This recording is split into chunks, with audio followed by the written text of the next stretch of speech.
Good morning, thank you all very much. To put it in one sentence, I'll do what I have been doing for the last 4.5 years.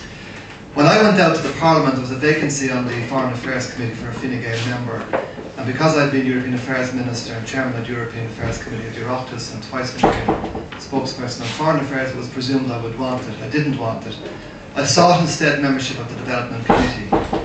Because I knew very little about development, and I realise now just how little I did know about development. 11 million children die each year, 30,000 a day in the developing world. 960 million don't have food, and about 1 billion don't have clean water. So when I was there, I said, well, how am I going to learn more about this? And they came up with a proposal called the Development Cooperation Instrument, the DCI, to merge all 16 existing regulations on development aid into one. And I got the rapporteurship for that. Which was the mother and father of all rapporteurships, I have to tell you. It took us 2.5 years to negotiate. Not that anybody in this country knows about that, incidentally, except the NGOs who were involved with it. Because journalism here, and one of my things that I will scorn for the next 2.5 years if I'm elected, are journalists who don't cover the serious work of Parliament. I had 3 journalists hanging out with me yesterday in a radio programme. 2 of them saying that the Parliament doesn't have co-decision powers, and the others saying they are irrelevant. Well, I'd like to just tell you our relevance in this particular area, because there are many people in this room who know our relevance in this particular area. What they proposed in that DCI was that they would do away with co-decision powers. Parliament would only be consulted in future. We said, no way. Article 179 of the treaty is co-decision. We are not giving up co-decision powers. We are the Parliament. We will remain co-deciders with the Council. Secondly, they said to us, we want to include immigration control expenditure and call that development aid. And we said, no way you're going to include that in the DCI.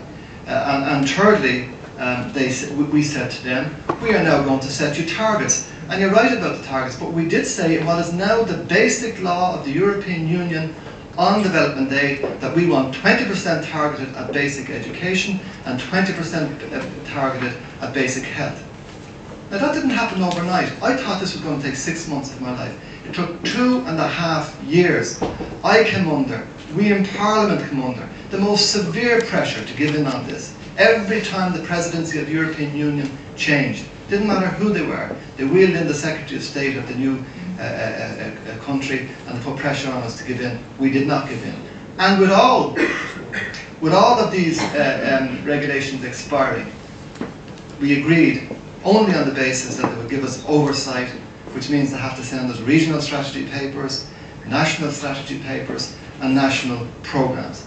I'm also Vice President of Parliament's delegation to the ACP EU Assembly, where we, as the Development Committee, sit down with the other 78 member states in Africa, Caribbean and Pacific, and together try to find solutions to the problem. And I am Chairman of the Oversight Committee for North and Central Latin America, in terms of ensuring that the laws that we as Parliament have put in place are implemented. We have also put in place mid-term review to ensure that that happens.